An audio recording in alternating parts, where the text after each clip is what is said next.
नमस्कार। जय तंत्र मंत्र केंद्र में मैं आप सबका हार्दिक स्वागत एवं अभिनंदन करता हूं। YouTube पर पहली बार खोखा देवी की साधना आज मैं लाया हूं। आपने कभी नाम भी नहीं सुना होगा, लेकिन कुछ लोग जानते हैं खोखा देवी को, और कुछ लोगों की कुल देवी भी होती हैं ये। तो इसके लिए आपको हमारा वीडियो अंत तक देखना पड़ेगा। यदि आपने हमारे चैनल को सब्सक्राइब नहीं किया है तो तुरंत लाल वाली बटन दबाओ और घंटी बजा दो। कोई शुल्क एवं चार्ज भी नहीं कटेगा। आप हमारे वीडियो को फेसबुक पर, व्हाट्सएप पर, ट्विटर अकाउंट के माध्यम से और इंस्टाग्राम पर अधिक से अधिक शेयर करें। लाइक और कमेंट करना भी आपका धर्म है। दुनिया में जिसका कोई नहीं, मैं उसका हूँ। अगर आपको अपनों ने धोखा दिया है, यदि आपको परायों ने धोखा दिया है, तो आप एक बार मुझे अवश्य आजमाएं। हमारा मोबाइल नंबर है 9305 63 71 73। हमसे बात करने का टाइम भारतीय टाइम के अनुसार दिन में दोपहर 12 बजे से 2 बजे के बीच का है। अगर आप सच्चा पवित्र निस्वार्थ दिव्य प्रेम पाना चाहते हैं अथवा सच्चा पवित्र निस्वार्थ दिव्य प्रेम देना चाहते हैं, तो आपका स्थान मेरे लिए मेरे प्राणों से भी करोड़ों गुना ऊपर है। मैं राष्ट्रीय अध्यक्ष कृष्णा दल आप सबसे निवेदन करता हूं, यदि आप मानवतावादी हैं अथवा आप सनातनी हैं तो मुझसे जरूर जुड़ें। अगर आप में योग्यता हुई तो मैं आपको पदाधिकारी भी बनाऊंगा अपने संगठन में, कृष्णा दल में। ये कृष्णा दल हमारा आपका सबका एक परिवार है। आप देश विदेश में, विश्व के किसी भी कोने में रहते हैं, किसी भी जाति धर्म से हैं, कोई दिक्कत नहीं। आप हमारे दिए हुए ज्ञान से भरपूर लाभ उठा सकते हैं। मेरे प्रिय भाई बहनों, खोखा देवी, आपको नाम अजीब लगेगा सुन के, लेकिन विस्मित मत होइए, भ्रमित मत होइए। ये खोखा देवी कौन है, इनकी परिचय मैं बता दूं।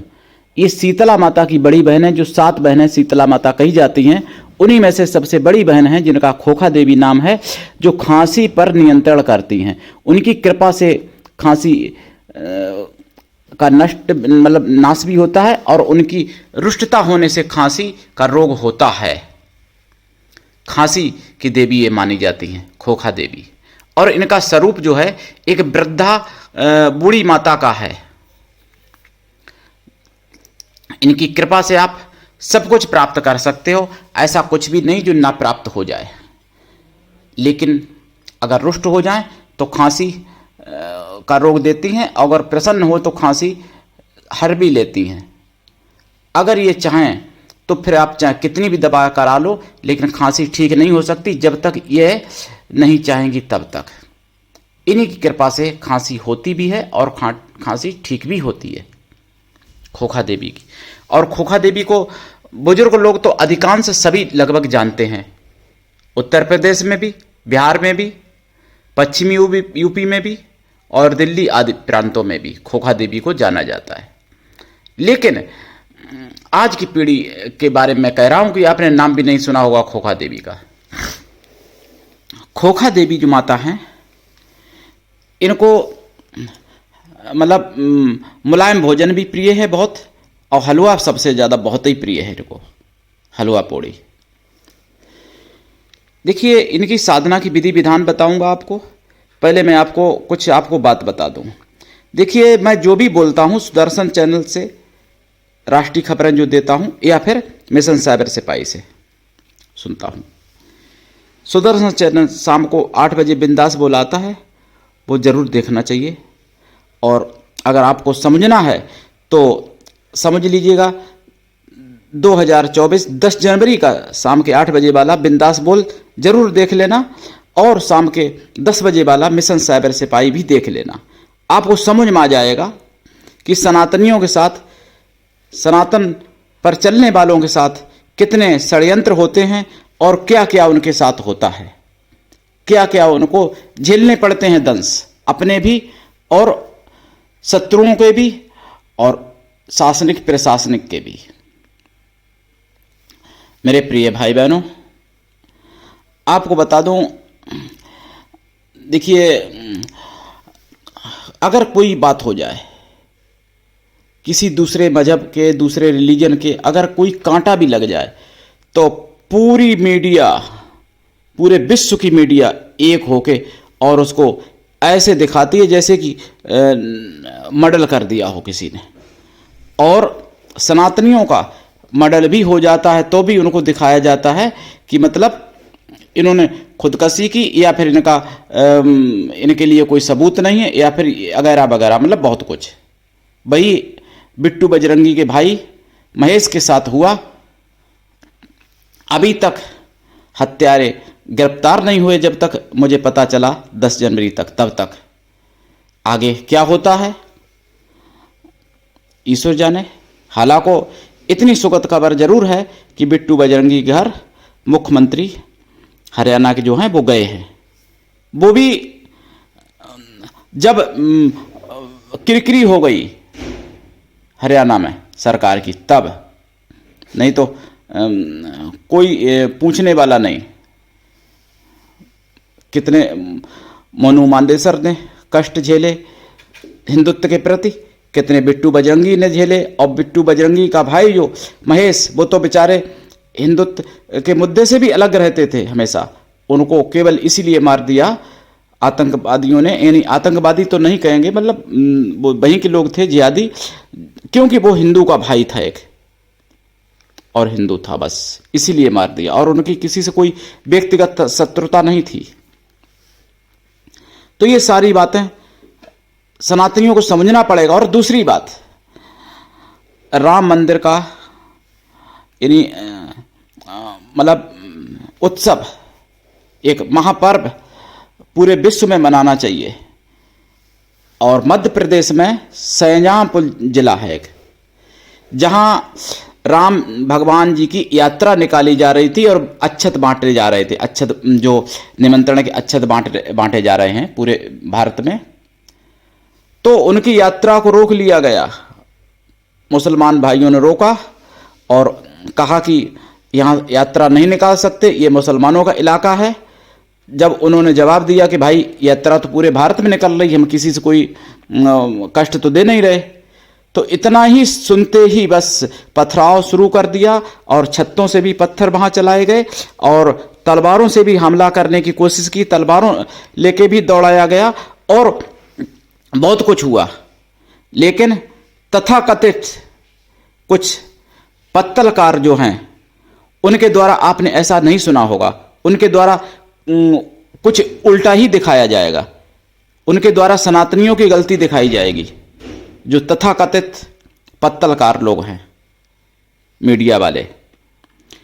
और ओरिजिनल पत्रकार तो भाई अब मैं क्या बताऊं, सुदर्शन चैनल ही एक मैं समझता हूं ओरिजिनल पत्रकार, या फिर भैया मिशन साइबर सिपाही पे कुछ राष्ट्र के बारे में बता दिया जाए, और या फिर सुदर्शन चैनल पर बता दिया जाए। सुदर्शन चैनल एक ऐसा चैनल है जो स्पष्ट एकदम सत्य ही दिखाता है, किसी के दबाव में नहीं, किसी के प्रलोभन में नहीं।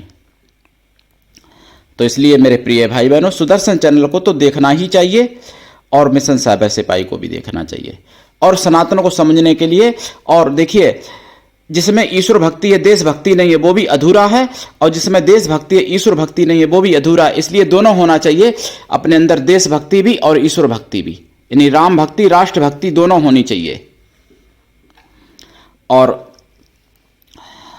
इसी तरीके से मैं साधना क्षेत्र में कहता हूं कि जैसे तंत्र और ज्योतिष, जिसके पास ज्योतिष है, तंत्र का ज्ञान नहीं है तो भी अधूरा है, तंत्र का ज्ञान अगर है ज्योतिष का नहीं है तो भी अधूरा है। तो ज्योतिष और तंत्र मंत्र और आयुर्वैदिक तथा ईश्वर भक्ति और राष्ट्र भक्ति, ये पांचों जब चीजें बनती हैं तभी होती है असली पंचवटी। तो अपने मन में पंचवटी इन पांचों की जरूर होनी चाहिए प्रत्येक सनातनी के, तभी पूर्ण सनातनी माना जाएगा मेरे हिसाब से। वैसे तो दुनिया चल रही है भाई अपने अपने हिसाब से, कोई दिक्कत नहीं किसी को। तो ये सब समझने की बातें हैं। एक ऐसा आप रिकॉर्ड दिखा दीजिए, एक कि किसी मतलब मुहर्रम या कोई भी जो इनकी यात्रा निकलती है इस्लामी लोगों की, किसी भी हिंदू ने कभी कोई उपद्रव किया हो, कभी नहीं हुआ और ना होगा भी नहीं शायद। लेकिन हमारी शोभा यात्रा हो, चाहे हमारा कोई भी पर्व हो धार्मिक, उसको टारगेट बनाया जाता है जहां पर इनकी थोड़ी सी भी संख्या है वहां पर। तो मैं यही कहना चाहता हूँ कि ऐसा क्यों है और ऐसा कब तक हिंदू लोग सहते रहेंगे और कब तक आपस में ही कटते मरते रहेंगे और तब तक दूसरा काट के चला जाएगा। इसलिए सबका हल है, सारी समस्याओं का हल है, केवल एकजुट हिंदू हो जाए बस, केवल संगठित हिंदू, एकजुट हिंदू और समझदार हिंदू, जागरूक हिंदू, बस एक ही हल है समस्या का। हम किसी से लड़ने और लड़ाई झगड़ा करने के लिए नहीं कह रहा हूँ, वो आप बस समझदार हो जाएं, केवल जागरूक हो जाएं। हिंदू लोग भाई भाई में और जाति जाति में आपस में ही जो विघटन है तो वो विघटन समाप्त करके और एकजुट हो जाएं, बस सब हल हो जाएगा। किसी की कोई क्षमता नहीं होगी फिर न शोभा यात्रा पर और न किसी भी धार्मिक कार्य में कोई विघ्न पहुंचा ले, अगर हिंदू एकजुट पूरा हो जाए। लेकिन ऐसा दुर्भाग्य है जो हिंदू एकजुट नहीं हो पाता।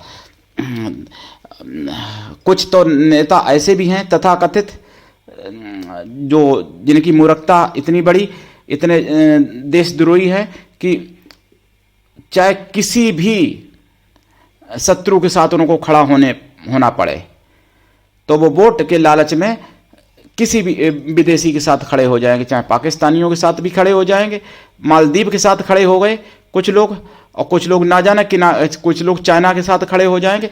इस तरीके से ये सब चीज़ें चल रही हैं हिंदुओं में और इसी का परिणाम है जो हिंदू दिनों दिन पिटता चला जा रहा है। अब आइए साधना के विषय में। देखिए, खोखा देवी माता जो हैं, इनकी साधना से आप सब कुछ कर सकते हो और इनकी साधना से भैया कुछ नहीं तो कम से कम जो सनातन के विरोधी हैं, जो सनातन के दुश्मन हैं, उनके अंदर बीमारी तो फैलाई दो, इतना ही कर लो, करो साधना। मेरे प्रिय भाई बहनों, खोखा देवी माता की साधना कैसे करें? देखिए, इनकी साधना अगर आप नीम वृक्ष के नीचे करते हो तो बहुत अच्छी बात, नहीं तो घर में कहीं भी कर सकते हो, बाग बगीचे में कहीं कर सकते हो। इनकी साधना में लाल या सफेद आसन रहेगा। माताएं बहनें सफेद आसन पर नहीं, वो लाल पे ही करें। पीले आसन पर भी कर सकते हैं, लेकिन लाल आसन सबसे उत्तम इनका। और रुद्राक्ष की माला या लाल चंदन की माला से या लाल हकीक की माला से आप जाप करें। जाप इनका 1.25 लाख है। 1.25 लाख जाप का दशांश हवन करें, हवन का दशांश तर्पण कर दें और तर्पण का दशांश मार्जन कर दें। मार्जन का दशांश पवित्र जो वृद्धा ब्राह्मणी स्त्रियां हों उनको भोजन करा दें, या फिर ब्राह्मण स्त्रियों को करा दें, या फिर ब्राह्मण कन्याओं को करा दें, लेकिन मन से पवित्र हों, तन से पवित्र हों। और वैसे वृद्धा जो होती हैं माताएं, उनको भोजन कराने का इनकी साधना में ज़्यादा महत्व है। खोखा देवी की साधना में ब्राह्मण ना मिलने पर किसी भी जाति वर्ग की स्त्रियां या वृद्धा स्त्रियां या कन्याओं को आप भोजन करा सकते हैं, लेकिन वो शुद्ध शाकाहारी हों और पवित्र हों। ब्राह्मणों को भी करा सकते हैं, कोई दिक्कत नहीं, गौ माताओं को भी करा सकते हैं, लेकिन वैसे सबसे प्रथम स्थान इनकी साधना में वृद्धा ब्राह्मण स्त्रियों का है, जो वृद्ध हैं उनका। इनकी कृपा से आपके घर में अगर आपने इनकी साधना कर ली तो आपके घर में हो सकता है कभी किसी को खांसी ना हो, और अगर खांसी है तो ठीक भी हो जाए, चाहे कोई भी खांसी हो, टीबी की भी खांसी हो, इनकी कृपा से ठीक हो सकती है। लेकिन भाई देखिए, साधना विधिवत करनी पड़ेगी, केवल कहने मात्र से कुछ नहीं हो जाएगा। और इनकी साधना में देसी घी का दीपक जलेगा, खोया की मिठाई का प्रसाद रखा जाएगा। जैसे खोया की मिठाई अगर इनकी में रबड़ी अगर आप रखते हैं तो ज़्यादा अच्छा है, या मिल्क केक या रबड़ी या खोया की कोई मिठाई, और या फिर आप कोई मुलायम मेवा भी रख सकते हैं, मुलायम मेवा, मखाने की खीर बना के रख सकते हैं इनके भोजन में, प्रसाद में। और वैसे हलवा पूड़ी इनको बहुत पसंद है, हलवा पूड़ी भी रख सकते हैं। और साधना रात्रिकालीन है, रात्रि में करें तो अति उत्तम, नहीं तो दिन में भी कर सकते हैं। शुक्रवार या सोमवार से प्रारंभ करें, शुक्ल पक्ष से प्रारंभ करें। साधना काल में ब्रह्मचर्य व्रत, एक टाइम भोजन, भूमि शयन परम आवश्यक है। और वृद्धा स्त्रियों का साधना काल में किसी भी जाति की हो, परिचित अनपरिचित कोई भी हो, उनका अपमान ना करें। और अपने घर की जो वृद्धाएं हैं या अपनी जाति बिरादरी की जो वृद्धाएं हैं, उनका परम सम्मान करें जब इनकी साधना कर रहे हों तब। ऐसी इनकी साधना है खोखा देवी की। और खोखा देवी का मंत्र भी बताऊंगा, हालांकि मंत्र मैं यहाँ पे बोल भी देता हूँ, वैसे इनके कई मंत्र हैं, लेकिन 1-2 मंत्र मैं यहाँ पे बोल देता हूँ। तो उन मंत्रों की दीक्षा लेके जाप कर सकते हैं। मंत्र है ओम ह्रीं खोम खोखा देव्यै हुम फट। ओम ह्रीं खोम खोखा देव्यै हुम फट, ये मंत्र है एक। और एक है ओम खोखा देव्यै विद्महे, ओम खोखा देव्यै विद्महे खासी निवाणाय धीमहि तन्नो देवी प्रचोदयात्, ये भी मंत्र है।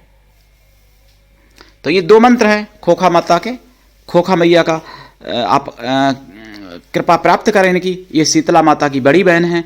इनकी साधना पूरे यूट्यूब पर खंगाल लेना, अभी तक किसी ने नहीं डाली है। और मेरी कॉपी करके कोई डाले, मैं मना कभी नहीं करता मेरे प्रिय भाई बहनों। आज के लिए इतना ही, धन्यवाद। जय श्री राम, जय खोखा माता की, जय खोखा देवी मैया की।